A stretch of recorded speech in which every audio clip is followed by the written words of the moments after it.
Que le mariage soit honoré de tous, dit la Bible dans le 13e chapitre de l'Épître aux Hébreux. Voilà une déclaration démodée dans notre société dite postmoderne.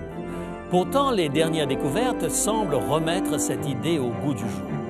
Non seulement le mariage est honorable, mais il est de plus excellent pour la santé et pour couronner le tout, il a des effets bénéfiques sur votre entourage. Restez à l'écoute et vous saurez tout sur le mariage.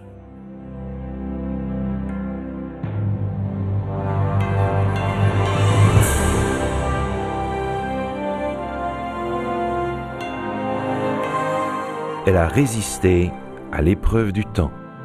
La Bible, le livre de la révélation, est toujours d'actualité dans le monde complexe d'aujourd'hui. Voici, il est écrit. C'est un message de foi et d'espérance que vous présente maintenant José Élysée. Le sujet d'aujourd'hui, jusqu'à ce que la mort nous sépare. Si l'on en croit à la télévision, les gens mariés sont censés être malheureux. Prenons par exemple la série à succès Malcolm, où l'on retrouve une mère irascible qui rend l'existence insupportable à son mari et à ses enfants. Sur CBS, Tout le monde aime Raymond présente un couple retraité qui n'arrête jamais de se quereller. Les vulgaires Osbourne de MTV sont quant à eux totalement déséquilibrés. Il faut reconnaître que l'opinion que l'on se fait de la famille n'a cessé de se dégrader. L'industrie du cinéma et de la télévision nie y être pour quelque chose. Les familles de nos feuilletons reflètent le monde tel qu'il est, se défendent-ils. Le problème ne date pas d'aujourd'hui. Karl Marx souhaitait que la famille traditionnelle disparaisse de la surface de la Terre. Des millénaires avant lui, Platon, le philosophe grec, écrivait dans La République qu'il devrait être interdit aux hommes et aux femmes de vivre ensemble dans des foyers individuels et que toutes les femmes devraient être communes à tous les hommes. Plus récemment, l'auteur à succès, Betty Friedan, a traité le foyer traditionnel de camp de concentration douillet. Insensible à l'ère du temps, la Bible, elle, continue d'affirmer que le mariage est honorable. Elle va même plus loin, elle considère l'état matrimonial comme étant source de joie et de bonheur. Le livre des Proverbes, au chapitre 18 et au verset 22, le déclare tout de go. Proverbes, chapitre 18 et le verset 22. Celui qui trouve une femme trouve le bonheur, et c'est une grâce qu'il obtient de l'Éternel. Le jour où Ève fut créée, Adam n'a pas dit « Quel boulet le Seigneur m'a attaché aux pieds ». Au contraire, parlant d'elle, il a déclaré « Voici celle qui est os de mes os et chair de ma chair ». Shawn Boonstra, mon alter ego pour le monde anglophone, affirme que pour son premier jour au paradis, il sera dans la file d'attente pour voir Ève. « Je veux voir la femme parfaite selon les critères de Dieu, dit-il. » Je n'ai aucun doute qu'Adam a dû être subjugué par la beauté de sa femme. Et pour une fois, un homme pouvait en toute sincérité dire à sa femme « Chérie, tu es la plus belle femme du monde ». Il ne courait aucun risque d'être contredit. Adam comprenait certainement la nature extraordinaire du cadeau de Dieu. Imaginez ce qu'a dû être son combat quand Ève lui a tendu le fruit de l'arbre de la connaissance du bien et du mal. Est-ce trop extrapolé que de penser que c'est par amour pour sa femme qu'il a délibérément choisi lui aussi de manger du fruit défendu?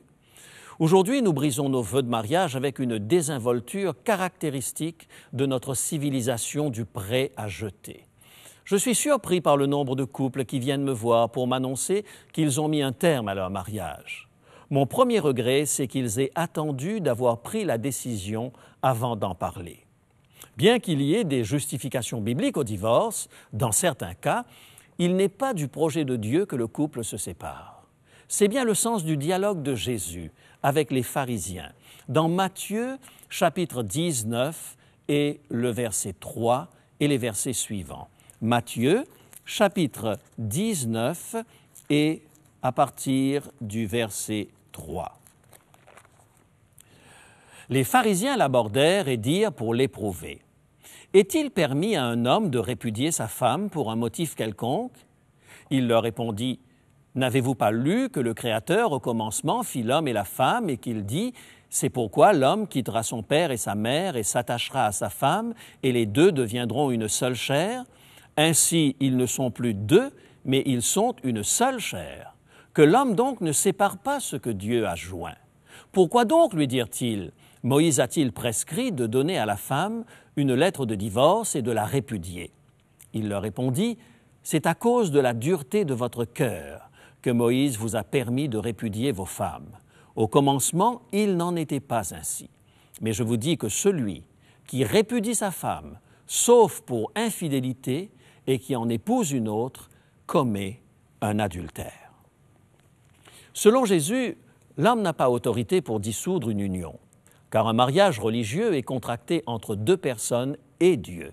Et la préférence clairement exprimée de Dieu dès le commencement est que rien ne doive jamais séparer mari et femme, car ils forment une seule chair.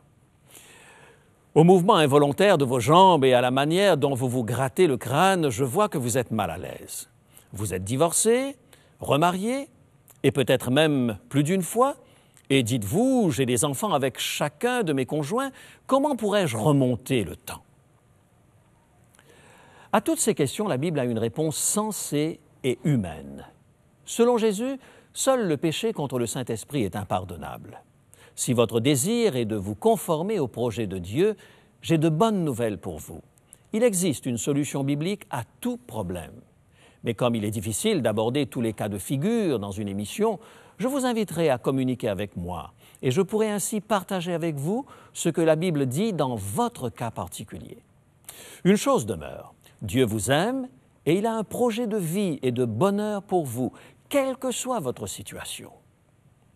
Ceci étant dit, la Bible n'envisage le divorce que dans des circonstances très, très exceptionnelles. Notre Père céleste traite le mariage avec la plus haute considération. Et la recherche moderne semble confirmer que le mariage est une bonne chose. Voici quelques statistiques qui plaident en faveur du mariage. En 1995, une étude portant sur 16 000 personnes aux Pays-Bas a montré que les couples mariés jouissent d'une meilleure santé que les célibataires ou les divorcés. L'étude a démontré également que les gens vivant en union libre étaient en moins bonne santé que les gens légalement mariés. Ainsi, le mariage en lui-même a un effet positif sur la santé. Une autre étude portant sur près de 8 000 hommes britanniques d'âge moyen, rapportée par The American Journal of Epidemiology, a donné les résultats suivants. Les hommes mariés ont le taux de mortalité, toutes causes confondues, le plus bas. Puis viennent les hommes célibataires, divorcés ou séparés, et finalement les veufs qui ferment le cortège avec le taux de mortalité le plus élevé. Ces tendances se confirment même en tenant compte du style de vie, des maladies préexistantes, des facteurs biologiques et du métier. D'autres études ont démontré que les hommes qui demeurent mariés voient leur chance de survivre jusqu'à 65 ans passer de 66 à 90%. La présence de votre femme, messieurs, est salutaire à votre santé. D'ailleurs, sans connaître ces statistiques, le livre des Proverbes affirmait déjà ce qui suit au chapitre 12 et le verset 4. Proverbes, chapitre 12 et le verset 4. Une femme vertueuse est la couronne de son mari. Non seulement elle fait la fierté de son mari, mais de plus, elle ajoute des années à sa vie. Un petit conseil, messieurs. Gardez ces informations présentes à l'esprit, particulièrement lorsque vous regardez désabusé un défilé de mannequins à la télévision. Les femmes qui m'écoutent peuvent se demander si cette longévité masculine n'est pas au détriment de leur santé à elles. Rassurez-vous, mesdames, les statistiques révèlent que le mariage a un effet bénéfique sur les deux conjoints. Une étude publiée en 2000 indique que les femmes qui sont mariées voient passer leur probabilité d'atteindre 65 ans de 80 à 90%. Le gain est moins grand que chez les hommes, parce que vous avez au départ, mesdames, une espérance de vie plus grande que les hommes. Une étude faite au Canada en 1998 révèle que les gens mariés ont un taux de mortalité inférieur aux célibataires. La personne mariée va même, étant malade, vivre plus longtemps qu'un célibataire atteint de la même maladie. Cancer du poumon, cirrhose du foie, maladie cardiaque ou diabète. Ainsi, la présence d'un conjoint dans la maladie est un excellent remède. L'Ecclésiaste, au chapitre 4 et au versets 9 et 10, en faisait déjà le constat. Ecclésiaste, chapitre 4, les versets 9 et 10. « Deux valent mieux qu'un, parce qu'ils retirent un bon salaire de leur travail. Car s'ils tombent, l'un relève son compagnon, mais malheur à celui qui est seul et qui tombe sans avoir un second pour le relever. » Bien que ce texte ne parle pas spécifiquement du mariage, le principe demeure valable. Avez-vous remarqué que le phénomène du divorce touche de plus en plus de couples âgés?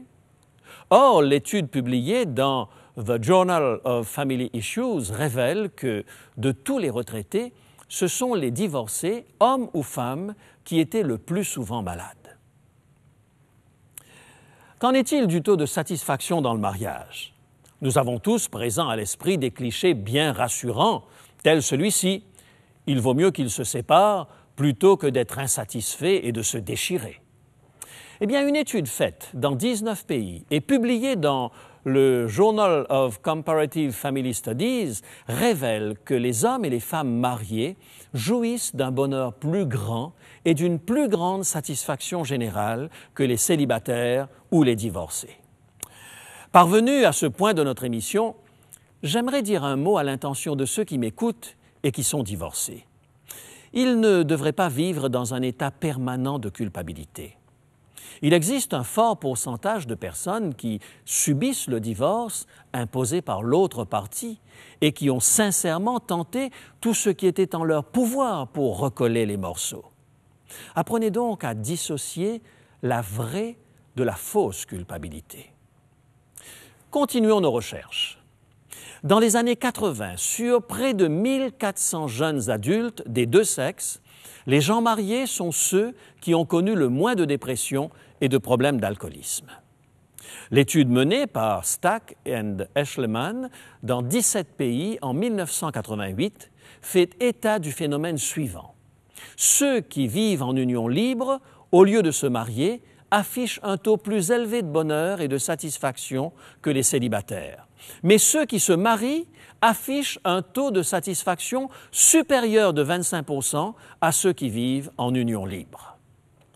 Le Journal of Social Psychology rapporte que sur un échantillon de plus de 12 000 adultes, toutes catégories confondues, les personnes mariées étaient celles qui étaient les plus satisfaites de la vie. Qu'en est-il de la prospérité? Les personnes mariées tendent à être plus prospères que les autres. En 2002, selon le Journal of Marriage and Family, le niveau économique moyen des divorcés était inférieur de 73% à celui des gens mariés.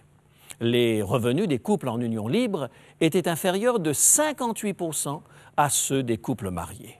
Même l'entourage tire des avantages du mariage. Les études révèlent que les hommes mariés ont un taux de testostérone inférieur aux célibataires, ce qui explique le faible taux de criminalité chez les gens mariés. Voici comment William Gardner, auteur de War Against the Family, décrit les célibataires. Je lui laisse l'entière responsabilité de ses déclarations. Les célibataires sont un risque pour l'avenir de la société et pour la santé en général, pour les raisons suivantes. Ils sont de loin plus agressifs que les femmes. Ils boivent davantage, plus souvent, et ils provoquent un plus grand nombre d'accidents et d'accidents graves que les femmes ou les hommes mariés. Bien que les hommes célibataires ne représentent que 13% de la population de plus de 14 ans, ils sont les auteurs de 90% des crimes commis. Les hommes célibataires sont reconnus coupables de 5 fois plus de viols que le sont les hommes mariés. Ne vous méprenez pas sur mes propos. Loin de moi la pensée de déprécier la vie de célibataire. Toutes les personnes seules ne le sont pas par un choix délibéré. Il existe d'ailleurs de nombreux chrétiens qui ne sont pas mariés et qui vivent satisfaits et heureux. L'apôtre Paul était de leur nombre, car il semble qu'il ait été veuf ou séparé pendant son ministère apostolique. Peut-être considérez-vous que la vie conjugale actuelle que vous menez est loin d'être un cadeau de Dieu. Avant de baisser les bras, rencontrez un conseiller matrimonial, qualifié, de préférence quelqu'un qui partage les mêmes valeurs que vous. Il possède les outils qui peuvent aider à sauver votre mariage. On ne peut parler de divorce sans faire mention des enfants. Au Canada, 19% des parents qui pensent au divorce restent ensemble à cause des enfants. Il est de bon ton d'affirmer que lorsqu'un couple divorce, les enfants sont gagnants car ils retrouvent 2 papas et 2 mamans. C'est se donner bonne conscience à bon compte et c'est faire injure à la sensibilité de l'enfant. Vous aurez beau leur expliquer que papa et maman les aiment tout autant qu'ils soient séparés ou ensemble, le message que vous leur envoyez est clair. Ils ne sont pas la priorité de votre vie. Certes, vous ne le dites pas en parole, mais l'enfant le décode ainsi, avec sa sensibilité. 90% des parents qui divorcent refusent de considérer les enfants comme un élément dissuasif.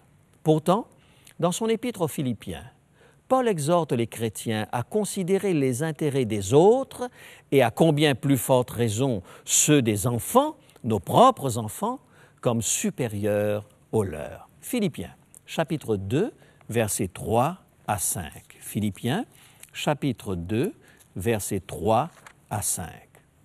Ne faites rien par esprit de parti ou par vaine gloire, mais que l'humilité vous fasse regarder les autres comme étant au-dessus de vous-même. Que chacun de vous, au lieu de considérer ses propres intérêts, considère aussi ceux des autres. Ayez en vous les sentiments qui étaient en Jésus-Christ. Le foyer n'est-il pas le lieu par excellence où nous pouvons découvrir la joie de vivre pour les autres d'une manière totalement désintéressée?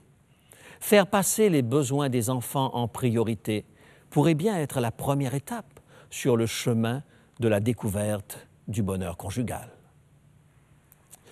Pourtant, notre profond désir de compatir avec les couples en détresse nous amène parfois à considérer la séparation comme une nécessité incontournable. Certes, être sensible à la souffrance de ceux qui vivent une séparation est exactement ce que Jésus attend de nous. Les divorcés et les enfants élevés dans des foyers monoparentaux ont une place spéciale dans le cœur de Dieu. C'est ainsi que l'apôtre Jacques conçoit le rôle de la religion. La religion pure et sans tache devant Dieu notre Père consiste à visiter les orphelins et les veuves dans leurs afflictions. Jacques, chapitre 1er, verset 27. Déjà, le livre de l'Exode réservait une place privilégiée aux plus faibles de la société. C'est ce que nous trouvons au chapitre 22, les versets 22 à 24. Exode, chapitre 22, versets 22 à 24. Tu n'affligeras point la veuve ni l'orphelin. Si tu les affliges et qu'ils viennent à moi, j'entendrai leurs cris, ma colère s'enflammera. Le livre d'Ésaïe renchérit. Au chapitre 10, les versets 1 et 2, Ésaïe, chapitre 10, versets 1 et 2. Malheur à ceux qui prononcent des ordonnances iniques et à ceux qui transcrivent des arrêts injustes pour refuser justice aux pauvres et ravir leurs droits aux malheureux de mon peuple, pour faire des veuves leur proie et des orphelins leur butin. Il est clair que la Bible nous invite à ne pas ignorer les souffrances de ceux qui vivent des drames familiaux. Leur faire du tort, c'est s'en prendre à la famille même de Dieu. Mais ne tombons pas pour autant dans l'excès inverse qui consiste à faire du mariage la source de tous nos problèmes. Je peux vous assurer qu'il n'existe aucune situation désespérée autant de temps que les deux parties ont le désir sincère de recoller les morceaux. Prenez le temps de la réflexion. Laissez à Dieu le soin de toucher votre cœur et celui de votre conjoint, et votre mariage pourra retrouver un nouvel élan. Père céleste, Nous sommes émerveillés par la façon dont tu fais de notre bonheur une priorité. Il est possible qu'en ce moment, quelqu'un soit en train de se battre pour maintenir sa famille à flot. Tu connais les luttes, les souffrances et les angoisses de chacun. Approche-toi d'eux, je t'en prie, et tourne leur regard vers l'espérance, vers le projet de vie que tu as pour eux. Remets-les sur le chemin de la joie que tu leur destines. Je te le demande au nom de Jésus. Amen.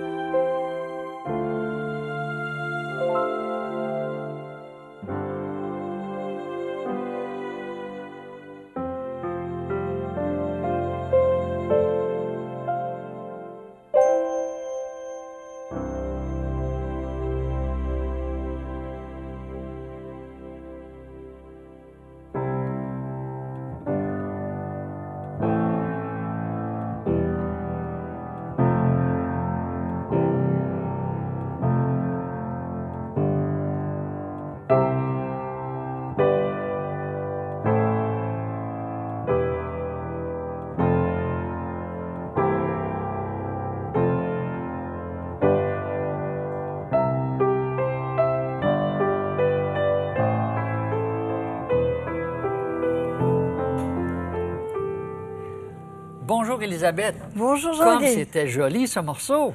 Ah oui, tu sais, maintenant j'ai entendu parler du mariage et puis j'ai une âme qui est romantique, qui m'a rappelé le jour de mon mariage. Surtout avec l'émission qu'on vient d'entendre. Hein? Exactement. Alors tu es l'épouse de José Lisée. Je suis l'épouse de José. Alors dis-moi, ça fait combien de temps que tu es mariée avec José?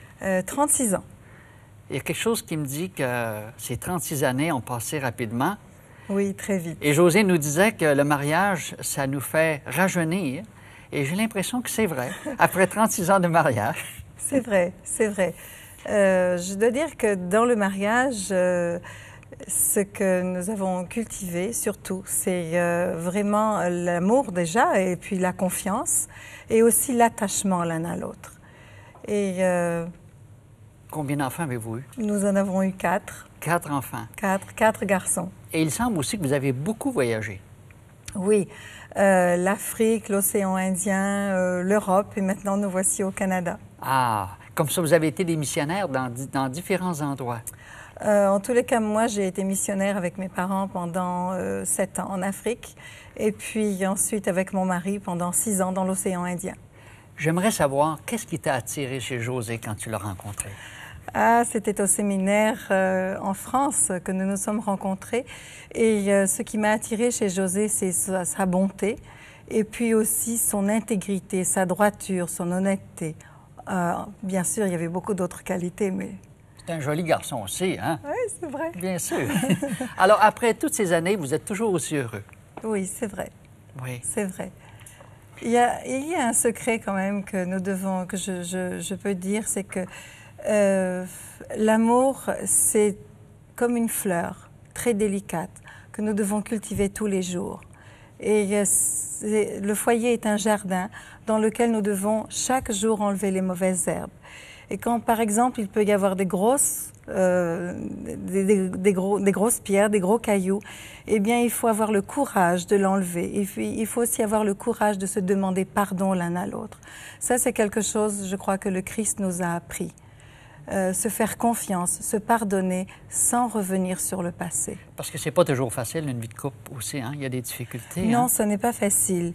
Et je dois dire que parfois, les choses étaient difficiles, de par le travail même de José, de par aussi le fait que souvent j'étais seule avec les garçons à la maison. Ça n'était pas toujours facile. Et la fatigue est là, la fatigue est souvent mauvaise conseillère, mais il faut aussi savoir prendre du temps l'un pour l'autre et cultiver les petites choses qui font les petites joies de la vie. Et c'est ce que j'appelle cultiver l'attachement l'un à l'autre. Et je suis convaincu que quand José entend un tel morceau de musique aussi, ça doit certainement le soulever et lui rappeler des souvenirs merveilleux. Comment s'appelait cette pièce que tu nous as jouée tantôt? Ah, ce sont des variations sur le canon de Pachelbel. C'était très joli. Merci beaucoup, Alors, Jean-Guy. Élisabeth, on a souvent l'occasion d'entendre José, mais aujourd'hui, on était vraiment heureux de pouvoir te rencontrer, de savoir aussi que tu as eu une famille, que vous avez voyagé un peu partout et qu'après 36 années de mariage, vous êtes toujours aussi amoureux. Ah oui. Et Alors, maintenant que les enfants sont loin, j'avoue que je redécouvre la vie à deux et c'est vraiment formidable. Parce que vous en avez un qui est très loin aussi, hein? David? David est en Angleterre. Ah oui? Oui. Alors les enfants ont appris aussi à voyager tout comme vous. Oui, ils ont aussi ce virus du voyage, je pourrais dire. Et vous m'avez dit un jour que même si vous étiez éloignés, que l'amour n'éloigne jamais ceux qui s'aiment. C'est vrai. Alors je suis C'est vraiment heureux de savoir que cette union que vous avez partagée ensemble a fait le bonheur de vos enfants et de votre couple. Merci beaucoup, Élisabeth. Maintenant, on aimerait présenter Rémi qui va nous donner un petit peu l'offre que nous donnons aujourd'hui pour l'émission qui a été présentée sur le mariage. Merci, Élisabeth. Merci beaucoup, Jean-Guy. Merci. Merci beaucoup, Jean-Guy. Et bonjour à tous. J'ai à peu près la certitude que le sujet d'aujourd'hui aura retenu l'attention de la plupart d'entre vous, tant il est vrai que le mariage est au cœur de notre vie, au cœur du bonheur pour l'être humain. Savoir préserver son mariage et même le restaurer est certainement quelque chose d'important. Voilà pourquoi l'équipe d'Il est écrit a choisi de vous proposer aujourd'hui un petit livre intitulé « Que l'homme ne sépare pas ». Vous trouverez dans ce petit ouvrage des éléments très concrets, très pratiques, vous permettant de donner vie à votre mariage ou de redonner vie à votre vie de couple. Alors n'hésitez pas à le demander. Pour seulement 3 $, vous pouvez obtenir votre exemplaire du petit livre « Que l'homme ne sépare pas ». Téléphonez-nous, écrivez-nous, envoyez-nous un courriel. Dans un instant, nos coordonnées vous seront rappelées. Bonne lecture, beaucoup de bonheur et à bientôt. Pour demander l'offre du jour, composez maintenant le 514-729-3515 pour la région de Montréal ou utilisez notre ligne sans frais 1-866-729-3515 si vous êtes de l'extérieur de Montréal. Il est possible que toutes nos lignes soient occupées au moment de votre appel. Dans ce cas, composez à nouveau. Mentionnez clairement le titre de l'offre demandée et parlez lentement afin que nous puissions bien noter vos noms, adresses et numéros de téléphone. Je vous rappelle que vous pouvez vous procurer pour une somme modique les DVD, cassettes vidéo et audio de nos émissions. Vous pouvez aussi nous écrire à l'adresse qui apparaît sur votre écran. Il est écrit Case postale 99, succursale Rosemont, Montréal, Québec, H1X 3B6. Nous vous invitons également à consulter notre site web au www.iletécrit.tv. Merci d'avoir été avec nous. Je vous donne rendez-vous à la semaine prochaine. Mais d'ici là, souvenez-vous, il est écrit « L'homme ne vivra pas de pain seulement, mais de toute parole qui sort de la bouche de Dieu. »